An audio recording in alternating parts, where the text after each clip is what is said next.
قال النبي صلى الله عليه وسلم لو كان بعدي نبي لكان عمر. وفي مقام آخر اللهم أعز الإسلام بعمرين أي عمر بن الخطاب وعمر بن الهشام او كما قال علیہ الصلاۃ والتسلیم۔ انتہائی قابل قدر بزرگان دین اور اسلامی نوجوان بھائی،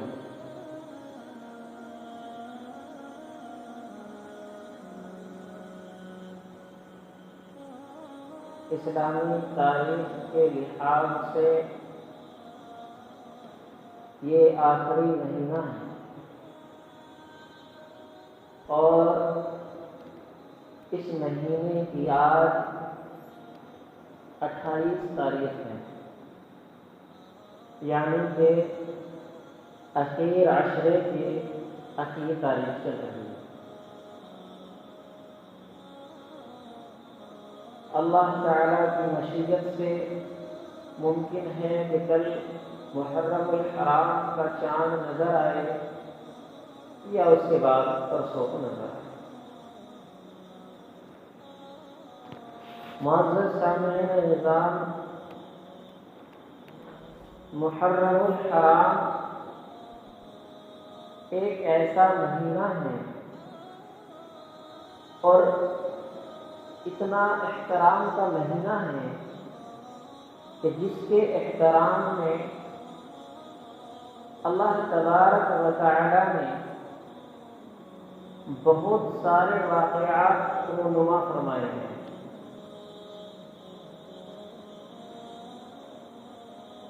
محرم الحرام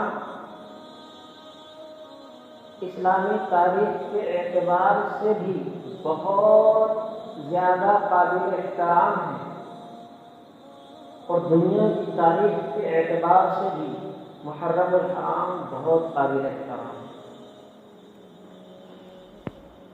معزز سامعین نظام، اللہ تبارک و تعالی نے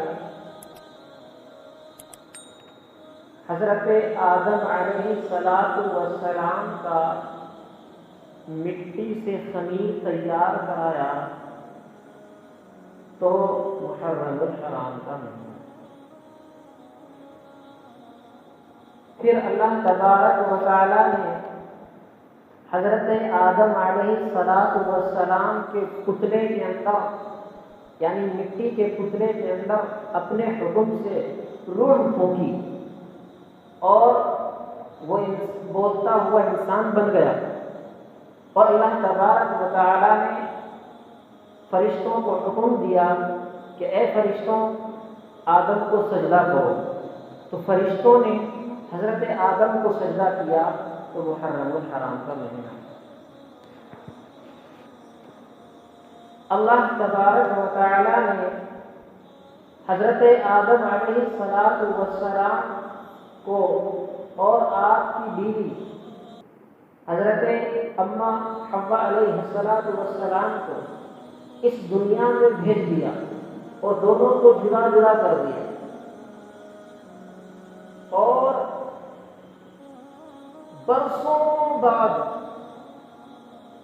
یعنی کہ حضرت آدم علیہ السلام اماں حوا کی جدائی میں اور جنت سے نکالے جانے کی ندامت میں، شرمندگی میں اللہ تعالیٰ کے سامنے اتنا روتے تھے، صبح و شام روتے تھے، دن رات روتے تھے، مفسرین کرام لکھتے ہیں کہ حضرت آدم علیہ السلام اللہ تعالیٰ کے سامنے اتنا روئے ہیں کہ حضرت آدم کی اولاد نسل انسانیت جتنی بھی قیامت تک پیدا ہوگی اگر ساری بیٹھ کر رونے لگ جائے اور وہ روتی رہے تو ان کے آنسو حضرت آدم علیہ السلام کے آنسوؤں کا مقابلہ نہیں کر سکتے۔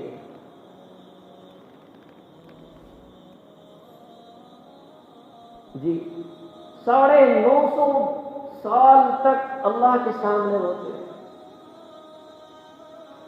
950 سال کے بعد اللہ تعالیٰ نے حضرت آدم علیہ السلام کی دعا کو قبول فرمایا اور اماں حوا سے ملایا، تو یہ محرم الحرام کا مہینہ ہے۔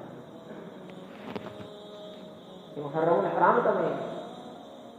معزز سامعین نظام، اس کے بعد چلے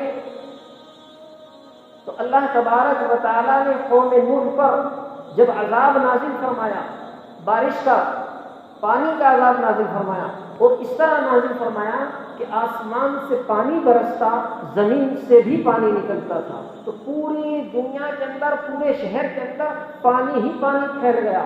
تو اس عذاب سے بچنے کے لیے اللہ تبارک و تعالیٰ نے سیدنا نوح علیہ السلام کو حکم فرمایا کہ تم کشتی بناؤ۔ انہوں نے کشتی بنائی اور اللہ کے حکم سے اللہ کے ماننے والوں کو اس میں بٹھا کر وہ لے کر چل دیے۔ عذاب وہاں پر ہے کہ لوگ اس پانی کے اندر غرق ہو گئے ہیں، ڈوب گئے ہیں، جیسے تنور سے جیسے تنور ہوتا ہے، جیسے چشمہ پھوٹتا ہے زمین سے، ایسے زمین سے پانی نکل رہا تھا، آسمان سے پانی نکل رہا تھا، اور اتنا پانی تھا کہ خود حضرت نوح علیہ السلام کے بیٹے جنہوں نے حضرت نوح علیہ السلام کی بات کو نہیں مانا، وہ یوں کہنے لگے کہ اگر اللہ کا عذاب آ جائے گا تو میں اس پہاڑ کی چوٹی پر چڑھ کر بیٹھ جاؤں گا، مجھے اللہ کا عذاب نہیں پہنچ سکے گا۔ لیکن اللہ کا عذاب، جو کہ اللہ کی پکڑ بڑی سخت ہے، اللہ کا عذاب اس کا آیا کہ آسمان سے بھی پانی آیا، زمین سے بھی پانی نکلا، اور پہاڑ کی چوٹی تک پانی پہنچ گیا اور اس کو بھی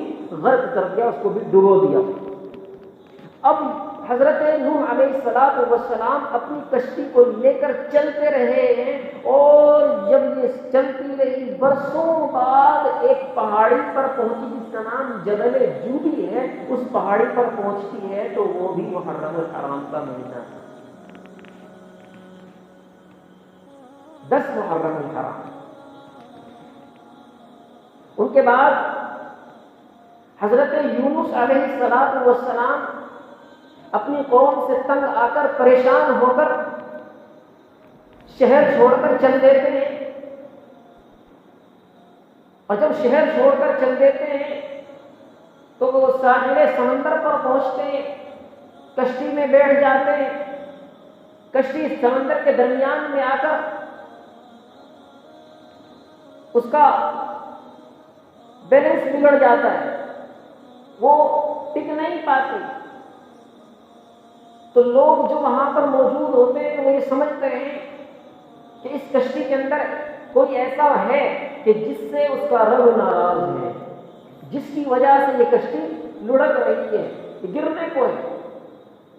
تو لوگوں نے اعلان کیا کہ اگر کوئی اس کشتی کے اندر ایسا شخص ہے جو اپنے رب سے بھاگا ہوا ہے، وہ فوراً اس کشتی سے باہر کود جائے تاکہ ہم سب لوگوں کی جان بچ سکے۔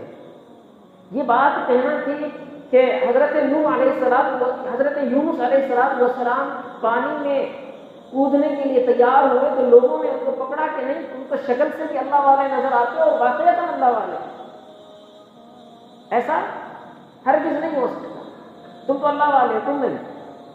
تو پھر کیسے پتہ لگایا جائے کہ کون ہے وہ شخص جو اپنے رب سے بھاگا ہوا ہے؟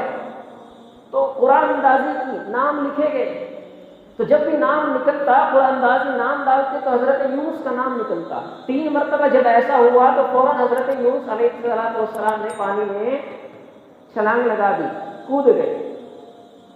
تو جیسے ہی پانی میں چھلانگ لگائی تو ایک بڑی مچھلی سمندر کے اندر موجود تھی جو منہ کھولے ہوئے تھی، حضرت یونس علیہ السلام کو اس نے اپنے منہ کے اندر، اپنے پیٹ کے اندر لے لیا۔ اب وہ مچھلی کا پیٹ ہے، اور پھر وہ مچھلی جیسے ہی نیچے اترتی ہے، ایک بڑی مچھلی ہوتی ہے جو اس مچھلی کو اپنے اندر لے لیتی ہے۔ حضرت یونس علیہ السلام لکھتے ہیں محققین اور مفسرین کہ 40 روز وہاں پر رہے مچھلی کے پیٹ کے اندر. وہ اللہ وہ بڑی قدرت والا، دیکھو تم کہتے ہو کہ ہم کھائے ایک ٹائم نہ کھائے تو ہمیں چکر آنے لگتے ہیں، کھانا نہ کھائے پانی نہ پیے چکر آنے لگتے ہیں، روزہ ہم سے رکھا نہیں چاہتا. 40 روز تک بنا کھائے بنا پیے زندہ رکھنے والی ذات اللہ. ایک ٹائم نہیں کھاتے نا روزے میں، رمضان میں صبح بھی کھاتے ہیں شام بھی کھاتے ہیں، لیکن کس ٹائم نہیں کھاتے؟ دوپہر میں نہیں کھاتے. اور کیا کہتے ہیں؟ بھوک برداشت نہیں ہوتی ہے جی، گرمی بڑی ہے، کام بڑا ہے، بھوک برداشت نہیں ہوتی. مر جائیں گے اگر کام کریں گے اور کھانا نہیں کھائیں گے. وہ خدا جو بغیر پانی کے بغیر کھانے کے زندہ رکھنے والا 40 دن، پھر 40 دن کے بعد جب حضرت یونس علیہ السلام نے دعا مانگی لا الہ الا انت سبحانک انی کنت من الظالمین، اللہ سبحانہ و تعالیٰ نے حضرت یونس علیہ السلام کی دعا کو قبول فرمایا، مچھلی کے پیٹ سے آزاد فرمایا. تو محرم الحرام کا مہینہ تھا، محرم الحرام کا مہینہ. ان کے بعد آگے چلے، سیدنا ابراہیم علیہ السلام کو نار نمرود میں ڈالا گیا، آگ میں ڈالا گیا. اللہ تبارک و تعالیٰ کے حکم سے وہ آگ گلے گلزار بن گئی. تو محرم الحرام کا مہینہ تھا، اور محرم الحرام 10 محرم الحرام یاد ہے. پھر آگے چلے، سیدنا موسیٰ علیہ السلام اور ان کی قوم کو کہ جن پر یہ ظلم ہوا کرتا تھا کہ فرعون ان کے بچوں کو قتل کرتا تھا اور عورتوں کو زندہ رکھتا تھا، قید بنا کر باندیاں بنا کر. یہ اتنا بڑا عذاب کہ بچوں کو قتل کیا جا رہا ہے، عورتوں کو غلام اور باندیاں بنایا جا رہا ہے. اس عذاب سے، فرعون کے ظلم سے اللہ تبارک و تعالیٰ نے قوم موسیٰ کو نجات دی ہے. تو محرم الحرام کا مہینہ، فرعون اور فرعون کے لشکر کو اللہ تبارک و تعالیٰ نے بحر قلزوم میں، یعنی سمندر ہے جس کا نام قلزوم ہے، اس کے اندر غرق کر دیا ہے، پانی کے اندر ڈبو دیا ہے، اس کو ہلاک برباد کر دیا ہے. تو 10 محرم الحرام. آگے چلیں تو حضرت سیدنا عیسیٰ علیہ السلام کو جب لوگوں نے، ان کے مخالفین نے، دشمنان عیسیٰ نے ان پر ظلم کرنا اور ان کو قتل کرنے کا ارادہ کیا اور ان کے گھر کو گھیر دیا چاروں طرف سے کہ آج ان کو قتل کر دیں گے، تو جب اسی طرح اللہ تبارک و تعالیٰ نے حضرت عیسیٰ علیہ السلام کی مدد فرمائی اور ان کو زمین سے آسمان پر زندہ اٹھا لیا. 10 محرم الحرام زندہ اٹھا لیا آسمانوں پر. تو 10 محرم الحرام. آگے چلیں، سرور کائنات جناب محمد رسول اللہ صلی اللہ علیہ وسلم نے سب سے پہلا جو نکاح فرمایا اما خدیجۃ الکبریٰ رضی اللہ تعالی عنہا سے، تو 10 محرم الحرام. دوسرا نکاح سیدہ جویریہ رضی اللہ تعالی عنہا سے آپ صلی اللہ علیہ وسلم نے فرمایا، تو بھی محرم الحرام کا مہینہ. اور نہ جانے کتنی ازواج مطہرات کا انتقال ہوا، تو محرم الحرام کا مہینہ. اور یہاں تک کہ پھر تاریخ نے وہ قلم اٹھایا کہ جس کو آج تک تاریخ فراموش نہیں کر سکتی، کہ سیدنا حسین رضی اللہ تعالی عنہ نے اللہ کے پیغام کو بلند کر کے دکھایا اور اپنی جان کا نذرانہ پیش کر کے دکھایا. تو محرم الحرام کا مہینہ.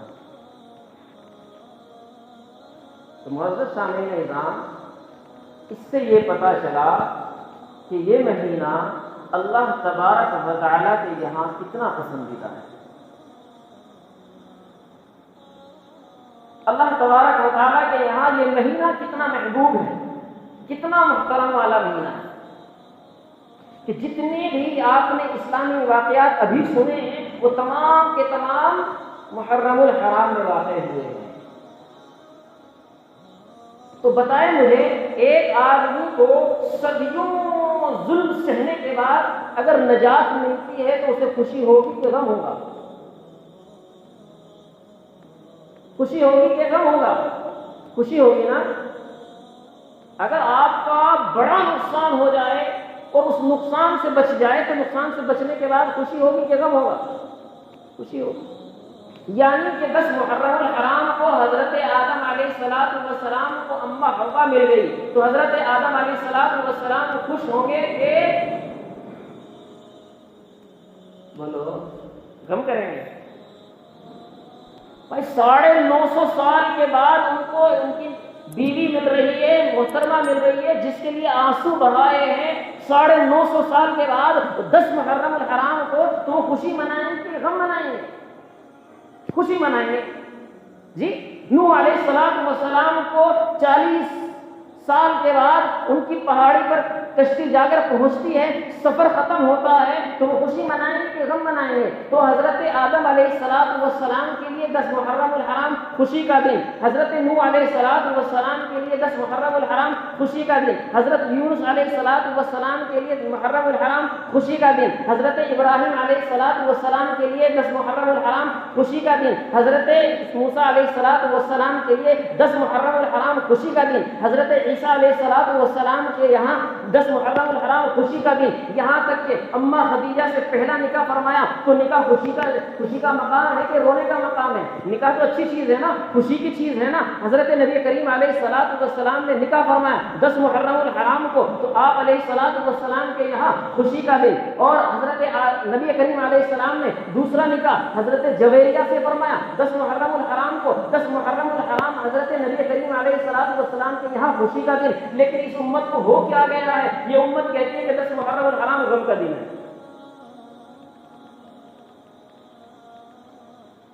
ہے جی۔ یہ امت کون سی ہے؟ سارے نبی خوشی منائیں، یہ امت نہ منائیں، یعنی اپنے نبی کی بھی بات نہ مانیں جی۔ سارے نبی خوشی منا رہے ہیں 10 محرم الحرام کو، لیکن اگر غم منا رہا ہے جی۔ حضرت موسیٰ علیہ السلام کو 10 محرم الحرام میں نجات ملی۔ سرور کائنات جناب محمد رسول اللہ صلی اللہ علیہ وسلم 53 سال کے بعد 53 ایئرس اولڈ 53 سال کے بعد مکہ المکرمہ سے ہجرت کر کے مدینہ المنورہ آ جاتے ہیں۔ وہاں آ کر یہودیوں کو دیکھتے ہیں کہ یہودی روزہ رکھتے ہیں۔ کون سا روزہ رکھتے ہیں؟ 10 محرم کا۔ آپ علیہ السلام نے پوچھا تم یہ روزہ کیوں رکھتے ہو؟ آج کے دن تم روزہ کیوں رکھتے ہو؟ کمال ہے، یہودی جو مسلمان کا دشمن ہے، اسلام کا دشمن ہے، وہ بھی اگر خوشی مناتا ہے تو کیسے؟ روزہ رکھ کر، اور یہ مسلمان اگر روز خوشی مناتا ہے تو ڈھول تماشے بجا کر۔ اس دشمنان اسلام کا طریقہ بھی یہی ہے، جبکہ اس امت کا، اس شریعت کا بھی تقاضا یہی ہے۔ آپ علیہ السلام نے دریافت لوگوں سے پوچھا کہ تم یہ 10 محرم کا روزہ کیوں رکھتے ہو؟ لوگوں نے کہا کہ 10 محرم الحرام کو اللہ تبارک و تعالیٰ نے حضرت موسیٰ اور ان کی قوم کو فرعون کے لشکر سے نجات دی تھی، تو ہم نے ان کی خوشی میں آج کا دن روزہ رکھا۔ ان کی نجات ملنے کی خوشی میں ہم روزہ رکھتے ہیں۔ تو محبوب کبریا جناب محمد رسول اللہ نے فرمایا کہ تب تو ہم تمہارے سے زیادہ مستحق ہیں اس بات کے کہ ہم روزہ رکھیں، ہم خوشی منائیں حضرت موسیٰ کی۔ تو اللہ کے رسول صلی اللہ علیہ وسلم نے خود بھی روزہ رکھا اور اپنی امت کو بھی روزہ رکھنے کا حکم فرمایا، اور یوں فرمایا کہ آئندہ یاد رکھنا، اگر میں آئندہ سال زندہ رہا تو میں 10 محرم کے ساتھ ایک روزہ اور ملاؤں گا، 10 محرم کے ساتھ ایک روزہ اور ملاؤں گا، تاکہ یہودیوں کے ساتھ مشابہت نہ ہو جائے، تاکہ یہودیوں جیسا عمل نہ ہو جائے۔ عبادت کے اندر بھی یہودیوں کا طریقہ نہیں ہے، تمہارے تو معاملات کے اندر یہودیوں کا طریقہ پایا جا رہا ہے۔ شائبہ بھی نہیں ہے، وہ بھائی فجر کے سورج نکلنے پر نماز کیوں نہیں پڑھتے؟ حرام تھوڑی ہے، لیکن کیوں نہیں پڑھتے؟ کیونکہ کچھ لوگ ہیں جو سورج کی پوجا کرتے ہیں اس وقت، تم بھی اللہ کی عبادت کرنے لگ جاؤ، دیکھنے والا یہ نہ کہنے لگ جائے کہ یہ بھی سورج کی پوجا کر رہا ہے اس لیے نماز نہیں پڑھنی، وہ بھی کر رہے عبادت تم بھی کر رہے، مشابہت نہیں ہونی چاہیے۔ ہاں، زوال کے وقت دوپہر میں کیوں نہیں پڑھنی نماز؟ مکروہ کیوں ہے؟ اس لیے کہ تلسی داس کے ماننے والے اس کی پوجا کر رہے ہیں، اس درخت کی پوجا کر رہے ہیں، تم بھی پوجا کرنے لگ جاؤ اللہ کی تو مشابہت نہ ہو جائے۔ مغرب میں سورج غروب ہونے کے وقت کیوں نماز مکروہ ہے؟ اسی لیے کہ چاند کی پرستش کرنے والے، غروب آفتاب کی پرستش کرنے والے وہ لوگ ہوتے ہیں جو پوجا کرنے لگتے ہیں اس وقت کہ تم بھی ان کی مشابہت نہ کرنے لگ جاؤ۔ عبادتوں میں بھی خالص عبادت ہونی چاہیے، اس میں ملاوٹ نہیں ہونی چاہیے، ملاوٹ تو دور کی بات، ان جیسی شکل بھی نہیں ہونی چاہیے۔ تم نے تو پوری اپنے جسم کی شکل بنائی ہے ان جیسی۔ تمہارا کھانا یہودیوں جیسا، بیٹھنا یہودیوں جیسا، چلنا یہودیوں جیسا، کھانا، ہر پوری زندگی ان کے طریقے پر ہونے کا لائف اسٹائل اختیار کیے ہوئے، اور پھر کہتے ہیں کہ اللہ کی مدد نہیں آتی۔ کالج کیا پڑھائے گا؟ طریقہ یہود۔ سائنس کیا بتائے گا؟ طریقہ یہود۔ اسلام کبھی سمجھنے کی کوشش کی؟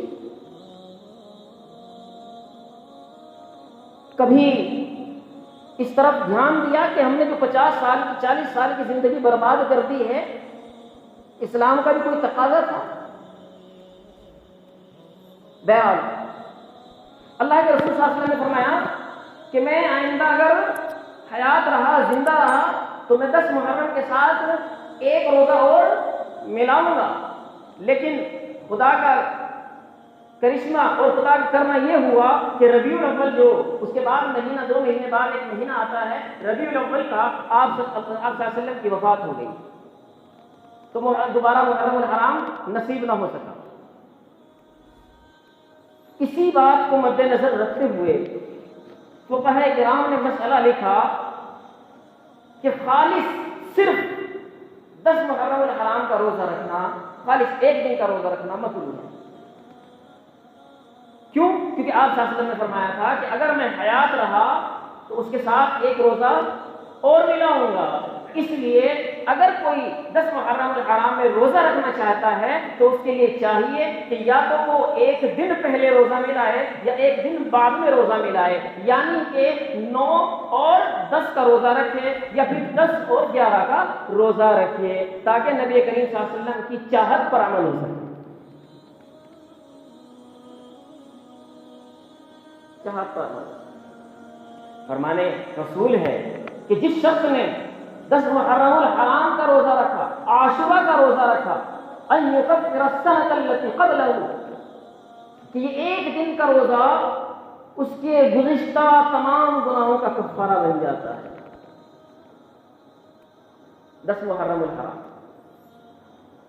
معزز سامعین اعظام، میں نے آپ کے سامنے یہ رکھا کہ یہ 10 محرم الحرام اللہ کے یہاں کتنا احترام کا مہینہ ہے، اور تمام اسلامی تاریخی واقعات جتنے بھی رونما ہوئے وہ میں نے آپ کے سامنے جو بیان کی، وہ تمام کے تمام 10 محرم الحرام میں واقع ہوئے ہیں۔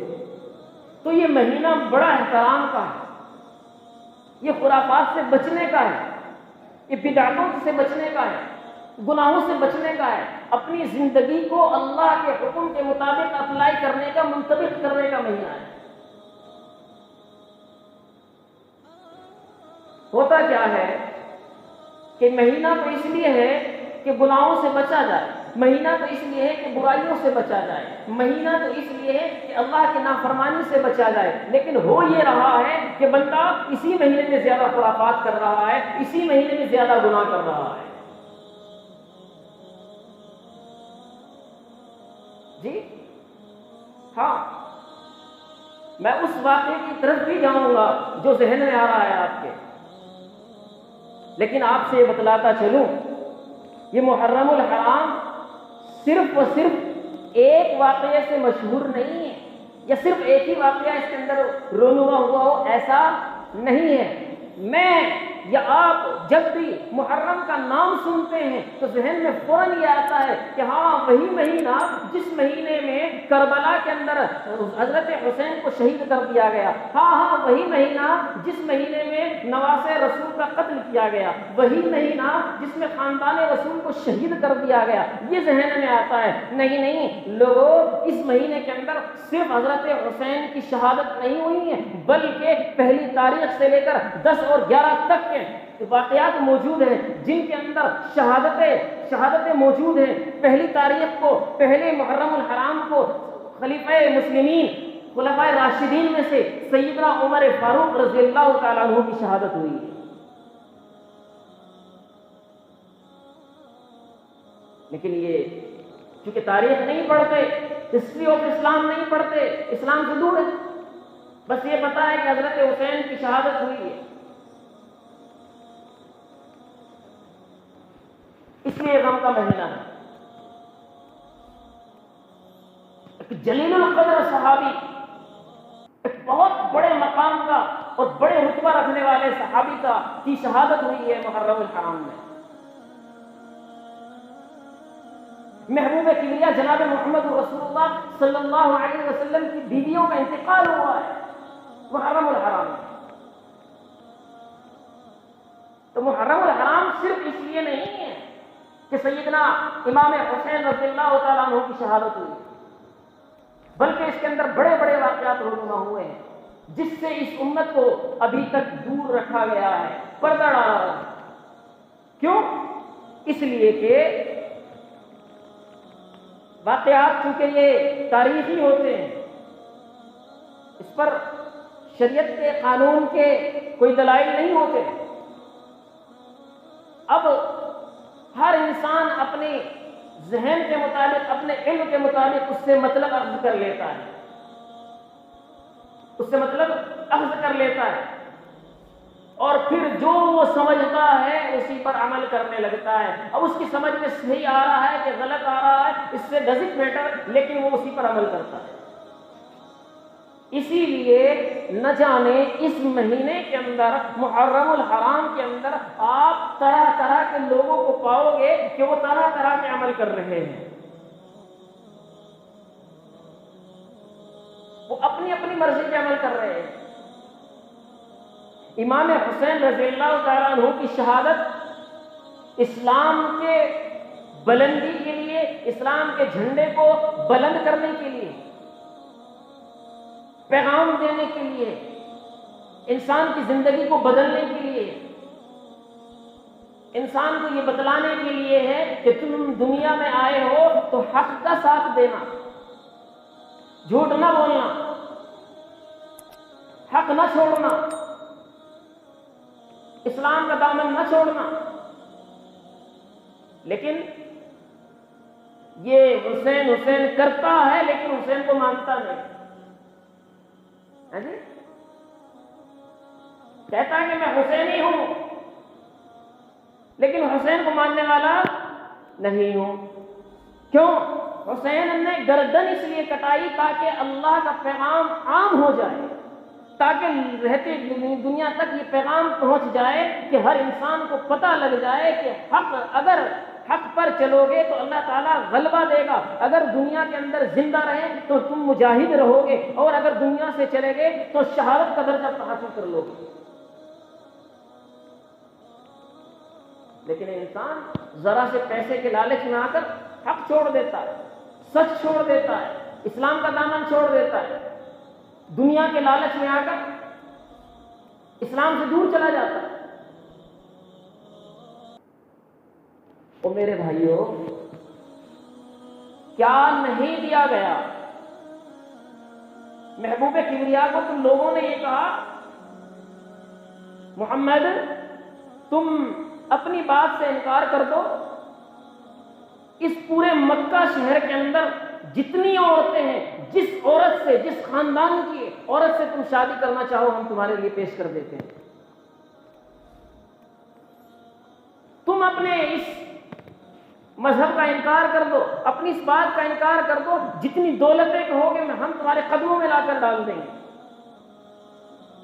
جی یہ تو انسان ہے نا، کتنی دولت دے سکتے تھے، ہے جی، کتنا پیسہ دے سکتے تھے، کتنا سونا چاندی دے سکتے تھے، نہیں، اس سونے چاندی کے لیے تو آسمان سے فرشتے بھی آئے ہیں اور کہا ہے محبوب کبریا آپ زبان کھولیں، آپ لب کھولیں، اگر آپ کہیں یہ جو پہاڑ دیکھ رہے ہیں نا، ان پہاڑوں کو سونے اور چاندی کا بنا دیا جائے گا،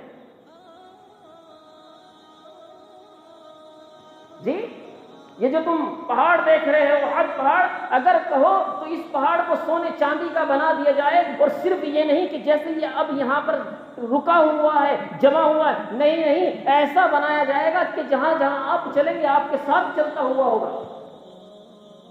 لیکن محبوب کبریا جناب محمد رسول اللہ صلی اللہ علیہ وسلم نے انکار فرما دیا، دنیا کو ٹھوکر مار دی۔ کیوں؟ اس لیے کہ دنیا کے اندر اگر آئے ہو تو اللہ کی بات ماننے کے لیے آئے ہو، دنیا کمانے کے لیے نہیں آئے۔ تم دنیا کمانے کے چکر میں اللہ کی بات کو ٹھوکر مارتے ہو، دنیا کمانے کے چکر میں تم جھوٹ بولنا شروع کر دیتے ہو، دھوکہ دینا شروع کر دیتے ہو، غیبت کرنا شروع کر دیتے ہو، اور پانی اور دودھ کے اندر ملاوٹ، اور سامان کے اندر ملاوٹ، میٹیریل کے اندر ملاوٹ، ہر چیز کے اندر ملاوٹ کر کے دھوکہ دے کر کے بیچتے ہو۔ محبوب کبریا کا فرمان ہے من غش فلیس منا، جس نے دھوکہ دیا اس کا ہمارے مذہب سے کوئی لینا دینا نہیں۔